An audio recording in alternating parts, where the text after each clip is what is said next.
ETV YouTube ఛానల్స్లో మీ వ్యాపార ప్రకటనల కోసం ఈ నంబర్కి కాల్ చేయండి. మౌన పోరాటం మౌన పోరాటం. మురారి, కాఫీ.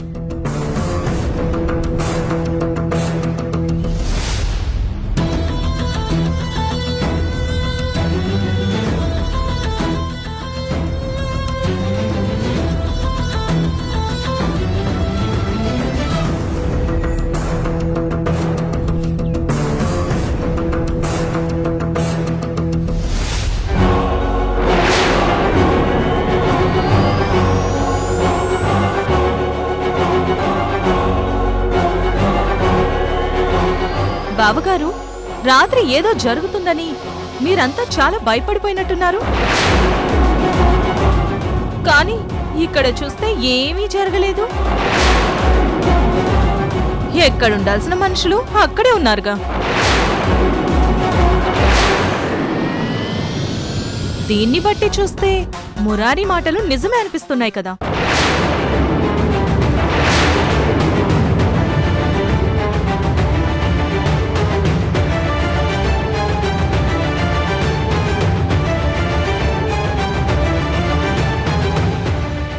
చారి గారు, పదండి.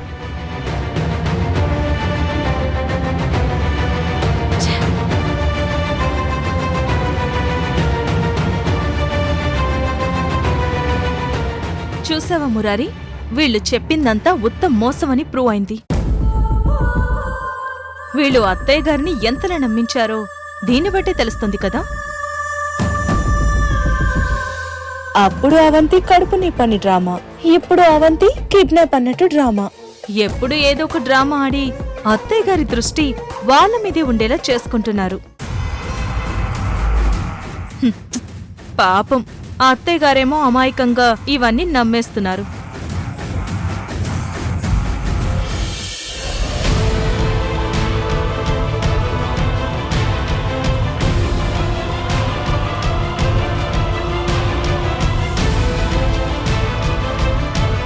అసలు ఏంటమ్మా ఇదంతా?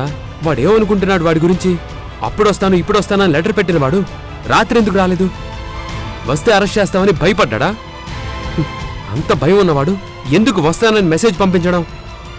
రాజశేఖర్, మనకి భయపడి రావడం మానేలేదురా. మనం భయపడాలనేసే లెటర్ పంపించి మరీ రాలేదు. అమ్మా, అవునరా, వాడు భయపడలేదు, మనకి భయం చూపిస్తున్నాడు. పిల్లల్ని బెదిరించడానికి మనం బూచి అంటాం కదా, సేమ్ అలాగే వాడు మనల్ని భయపెడుతున్నాడు. ఏంటమ్మా నువ్వనేది? వాడు చారిని చంపడానికి వస్తున్నాడని నాకు లెటర్ పంపాడు. కాని చారిని చంపాలనుకోలేదు. నేను కావాలి అనుకుంటే చంపేయగలను అని మనకి తెలియజెప్పడానికి పొడిచాడు, అంతే. కార్తీక్ని చంపేస్తున్నానని లెటర్ పంపించాడు, ఫోన్లో కూడా చెప్పాడు. కానీ కార్తీక్ చావకుండా ఉండేలా చాలా టెక్నిక్గా పొడిచాడు. ఇప్పుడు అవంతిని కిడ్నాప్ చేస్తున్నానని లెటర్ పంపాడు. లెటర్ మాత్రమే పంపాడు, కిడ్నాప్ చేయలేదు. అంటే తను మనకి ఇన్ఫర్మేషన్ ఇచ్చి చేస్తాను అని చెప్పిన పనులన్నీ ఒకే ప్యాటర్న్లో ఉన్నాయి. చూసావా? అవునమ్మా, నిజమే. అదేరా వాడి ప్లాన్. ముందు మనల్ని భయపెట్టడమే వాడి ప్లాన్. అంటే వాడు రాడంటావమ్మా? ఆ రాజశేఖర్ జిత్తులు మరి నక్కరా. మనకి నాన్నా పులి కథ చూపించాలనే ఇలా చేశాడు. వస్తాను వస్తాను అని చెప్పి రాకుండా ఉండి సడన్ గా వచ్చి సర్ప్రైజ్ ఇస్తాను అనుకునుండొచ్చు. ఖచ్చితంగా వాడు రాడు అని రిలాక్స్ అవ్వలేము, ఈ క్షణంలోనే వస్తాడో అని చెప్పలేము. మనం అలర్ట్గా ఉండి మన జాగ్రత్తలో మనం ఉండాల్సిందే. కానీ అలా ఎన్ని రోజులు, ఎన్ని గంటలు, ఎన్ని క్షణాలు అలర్ట్గా ఉండాలమ్మా? ఏదో ఒక క్షణం మనం రిలాక్స్ అవుతాం, అప్పుడు వాడు అవంతిని కిడ్నాప్ చేస్తే? దీనికొకటే సొల్యూషన్ ఉంది ద్వారకా. ఏంటమ్మా అది? వాడొక ప్యాటర్న్ ఫాలో అయ్యి ఒక రూట్లో వస్తున్నాడు. సో మనం వాడికి అర్థం కాకుండా వాడి రూట్లోనే వెళ్ళి వాడిని దెబ్బ కొట్టాలి. అంటే జైలు లోపల వాడి కదలికలన్నీ ప్రతి క్షణం మనకి తెలియాలి. అదెలా కుదురుతుందమ్మా? జైలరు, జైలు స్టాఫ్ అందరూ వాడికి ఫేవర్ చేసేవాళ్లే. అందుకే మనం మనుషుల్ని జైలు బయట కాకుండా లోపలే ఇంప్లాంట్ చేయాలి. వాట్? ఎస్ ద్వారకా, నిజాయితీ పరులైన పోలీసులని ఆ జైల్లో సెంట్రల్గా పంపిస్తే వాళ్ళు మనకి రాజశేఖర్కి సంబంధించిన ప్రతి విషయం చెప్తారు. కానీ అక్కడ మన వాళ్ళని పెట్టే అధికారం నాకు లేదమ్మా. నాకు తెలుసురా, ఆ అధికారం నీకు లేదు. కానీ ఆ అధికారం ఉన్న వాళ్ళని ఒప్పించే శక్తి నాకుంది. నాకు అర్థమైందమ్మా. జైలు ఎస్పీ గారిని కలుద్దాం అంటావు, అంతేనా? అవును ద్వారకా. కానీ ఆ ఎస్పీ గారికి ఏమని చెప్పి ఒప్పిస్తావమ్మా? మన దగ్గర రాజశేఖర్ పంపించిన లెటర్ తప్ప ఇంకేం లేవు కదా.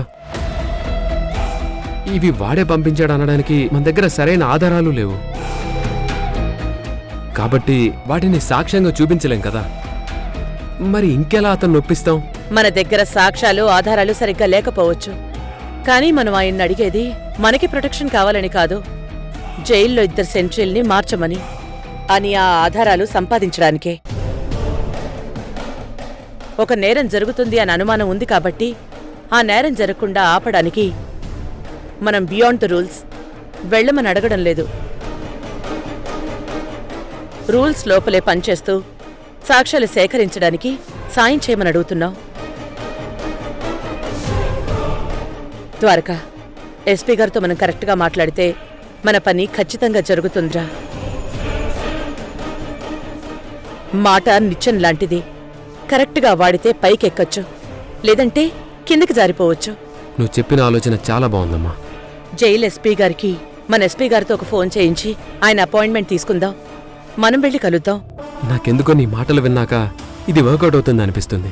ఖచ్చితంగా వర్కౌట్ అవుతుంది ద్వారకా. సరేనమ్మా.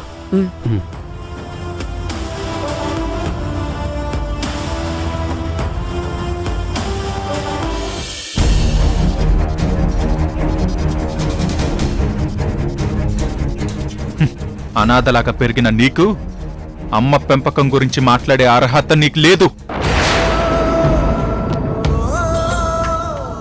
కానీ ఏదో ఒక రోజు అమ్మకి నీ గురించి నిజం తెలుస్తుంది.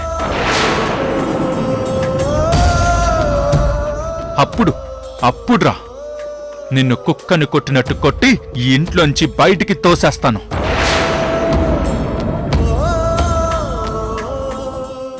రాత్రి ఏదో జరిగిపోతుంది అన్నావు. ఓ, జరగలేదేంటి? తమ్ముడు ప్లీజ్, అన్నయ్య అని ప్రేమగా పిలిచిన నోటితో ఏరా ఒరే అని పిలవకురా. కష్టంగా ఉంది. ఆపు నీ వెధవ సోది. నీ సెంటిమెంట్ ప్లేలు పక్కన పెట్టి ముందు నేను అడిగిన దానికి సమాధానం చెప్పు. నీ పెళ్ళాన్ని ఎవడో వచ్చి కిడ్నాప్ చేస్తాడన్నావు కదా. ఆవిడ గారు చక్కగా కాఫీలు ఇస్తూ టిఫిన్లు చేస్తూ ఇంట్లోనే తిరుగుతుంది కదా. రాత్రి రాజశేఖర్ రాలేదురా. వాడేదో స్ట్రాటజీ ప్లే చేస్తున్నాడు. వాడు స్ట్రాటజీ ప్లే చేయడం కాదు, నువ్వు స్టేజ్ డ్రామా ప్లే చేస్తున్నావు.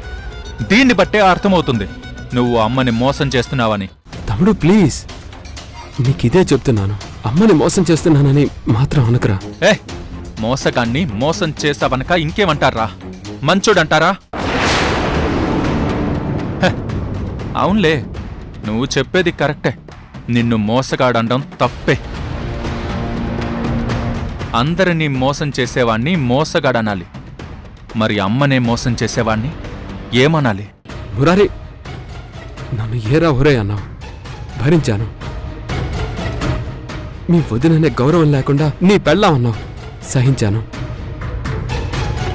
కానీ అమ్మ విషయంలో ఏమనొద్దు, ఒప్పుకోను. ఒప్పుకోకు ఏం చేస్తావు? కొడతావా? కొడతావా? తమ్ముడు వద్దు. కొట్రా. వద్దన్నానా? రేయ్, కొడతావా? కొట్రా. వాడెవడో జైలు నుంచి వస్తున్నాడని మా అమ్మని నమ్మిస్తావా? మోసం చేస్తున్నావురా నువ్వు. మురారి వద్దు, అలా మాట్లాడొద్దు. అంటాన్రా, నువ్వొక మోసగాడివి. అమ్మ మీద నీకు ప్రేమ లేదు, ప్రేమ ఉన్నట్టు నటిస్తున్నావు. నోర్మోయ్!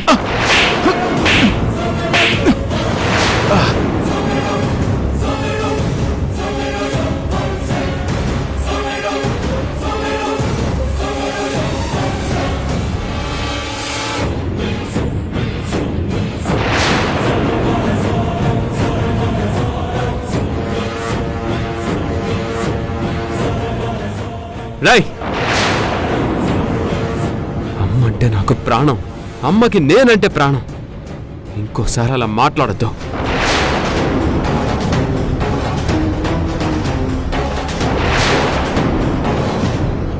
రే మురారి, నువ్వంటే కూడా అమ్మకి ప్రాణం రా. అనవసరంగా అపార్థాలకి వెళ్తున్నావు. సారీ తమ్ముడు, కోపంలో కొట్టేశాను. సారీరా, నన్ను క్షమించురా. ఏయ్ చాలు, నటించింది చాలు. నన్నే కొడతావా? అమ్మకి నీ మీద ప్రేముందో నా మీద ప్రేముందో తేలుస్తాను. నన్ను కొట్టావు కదా, నీ అంత తేలుస్తాను. నిన్ను ఇంట్లో నుంచి అమ్మ చేతే గెంటిస్తాను.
అవంతి, అత్తయ్య, థ్యాంక్స్ అత్తయ్య.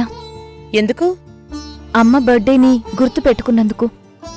మీ అమ్మ నా స్నేహితురాలు మాత్రమే కాదు, నాకు విద్యని ప్రసాదించిన గురువు, నా జీవితానికి దారి చూపించిన మార్గదర్శి. ఒక్కటి కాదు, ఒక్క మాటలో చెప్పాలంటే తను నా జీవితం, అంతే. అలాంటి నా స్నేహితురాలి బర్త్డేని నేనెలా మర్చిపోతాననుకున్నావు? అందుకే ఈరోజు తనకెంతో ఇష్టమైన లడ్డూ చేసి పెట్టాను. థ్యాంక్స్ అత్తయ్య.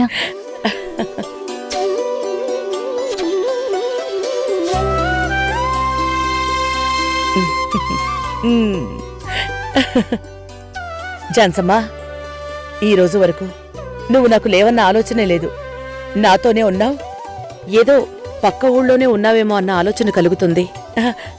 అందుకే నీ గురించి ఎప్పుడూ బాధపడ్ను. నీ కూతురి కడుపున నువ్వు మళ్ళీ పుడతావని చాలా నమ్మకంతో ఉన్నాను ఝాన్సమ్మా. పుడతావు కదా?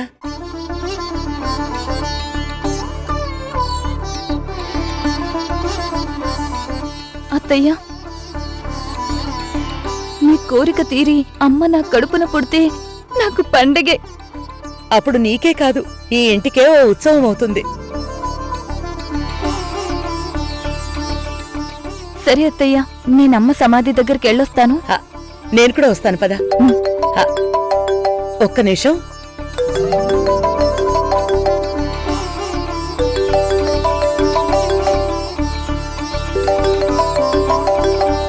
ఎస్పీ గారు. సార్, నమస్తే సార్. కాల్ చేసి ఉన్నారు? మీతో కొన్ని విషయాలు మాట్లాడాలి, అందుకే టైం తీసుకుందామని. ఆఫ్టర్నూన్ వేరే మీటింగ్ ఉంది, మీరిప్పుడు రాగలరా? ఇప్పుడా? వచ్చేస్తాను sir. Thank you sir. Okay.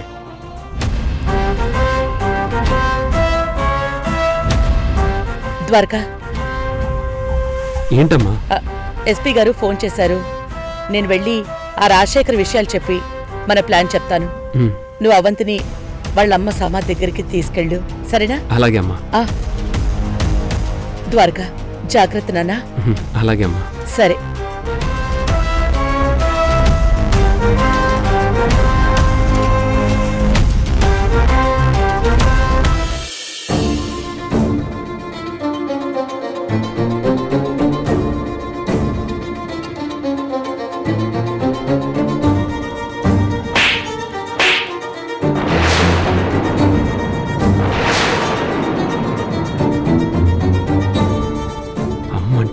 ప్రాణం, అమ్మకి నేనంటే ప్రాణం. ఇంకోసారి అలా మాట్లాడద్దు. మురారి, ఏమైంది? ఏంటి ఆ దెబ్బేంటి? చెప్పు మురారి, ఏమైంది? దెబ్బ కొట్టాడు.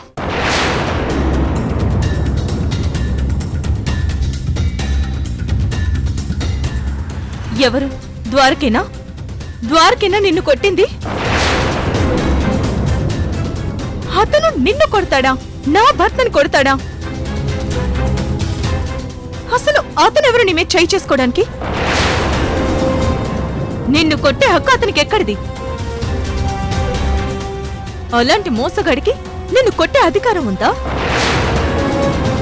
పద, వెంటనే వెళ్ళి మీ అమ్మగారితో చెప్తాం. పెద్ద కొడుకు శ్రీరామచంద్రుడు అంటారు కదా, శ్రీరామచంద్రుడు తన తమ్ములని ఎప్పుడు కొట్టాడో, కొడితే ఆయన్ని శ్రీరామచంద్రుడని అనేవాళ్ళో కాదో తెలుసుకుందాం. పద. ఆగు నక్షత్ర, అమ్మకి ఈ విషయం చెప్పొద్దు. చెప్పొద్దా? ఎందుకు? అంటే ఇంత జరిగినా నీకు అన్నయ్య మీద ప్రేమ తగ్గలేదా? ప్రేమ తగ్గక కాదు, పగ తగ్గకూడదని.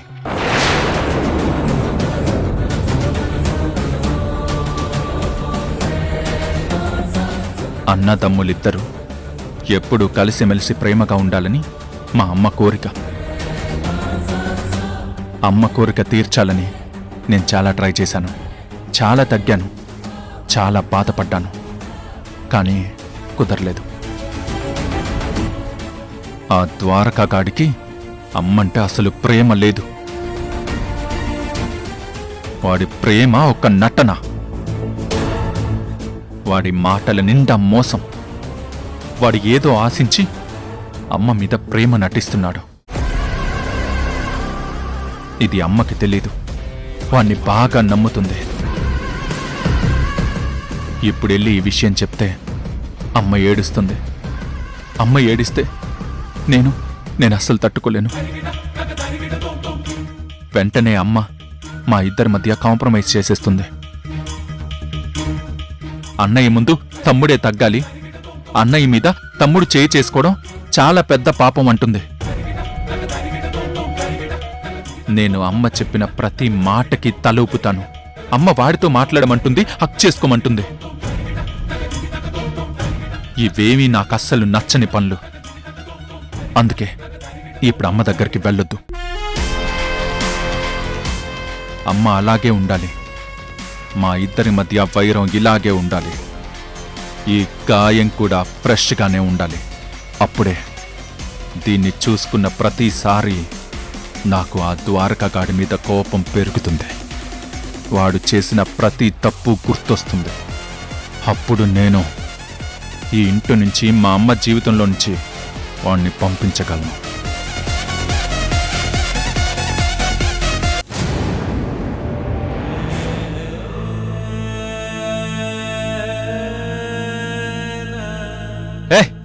మోసగాన్ని మోసం చేసావనక ఇంకేమంటారా? మంచోడంటారా? అందరినీ మోసం చేసేవాణ్ణి మోసగాడనాలి. మరి అమ్మనే మోసం చేసేవాణ్ణి ఏమనాలి?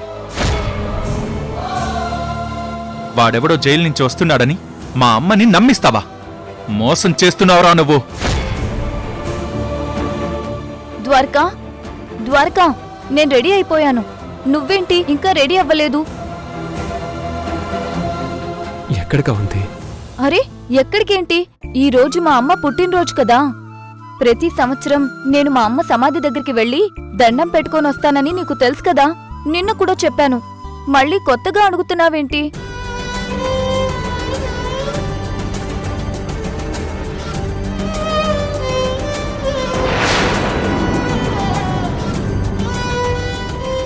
ద్వారకా, ఏంటిది?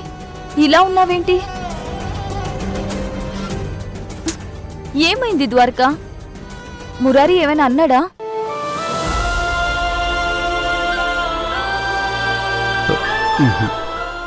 లేదు, మురారియే ఏదో అనుంటాడు. నీ కళ్ళల్లో నీళ్ళొచ్చాయంటే ఒకటి అత్తయ్య ఏమైనా అనుండాలి, లేదంటే మురారి అనుండాలి. అత్తయ్య నిన్ను అనే అవకాశం లేదు. ఇప్పుడున్న పరిస్థితుల్లో మురారి మాత్రమే నిన్నేదో ఒకటి అంటాడు. చెప్పు ద్వారకా, ఏమన్నాడు? విషం ఎవరికిస్తే వాళ్ళకి ఎఫెక్ట్ అవుతుంది, కానీ విషపు ఆలోచన అది చుట్టూ ఉన్న అందరి మీద ఎఫెక్ట్ చూపిస్తుంది. తమ్ముడు మనసు ఎందుకు విషపూరితమైందో అర్థం కావట్లేదు. అది సువర్ణపన నక్షత్రం వల్ల మారాడో తెలీదు, కానీ తమ్ముడు పూర్తిగా మారిపోయాడు. నన్ను శత్రువులా చూస్తున్నాడు. ద్వారకా, అసలు వాడి మనసులో అమ్మని వాణ్ణి నేను దూరం చేస్తున్నాననే ఫీలింగ్ ఎలా వచ్చిందో, కానీ ఖచ్చితంగా నేను అమ్మ నుంచి వాణ్ణి దూరం చేస్తానని చాలా బలంగా నమ్ముతున్నాడు వాడు.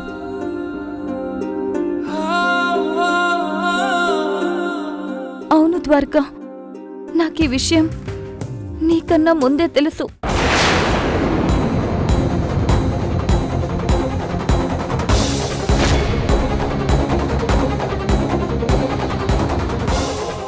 దుర్గా,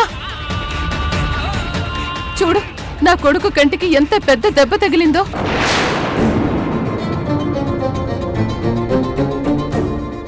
మురారి, ఏంట్రా ఈ దెబ్బ అంటే నన్ను పురుగుని విదిలించినట్టు విదిలించేస్తున్నాడు. ఏంట్రా ఇది? ఇంత దెబ్బ ఎలా తగిలింది? అమ్మా అది ఎలా తగిలిందో చెప్పరా? అమ్మా అది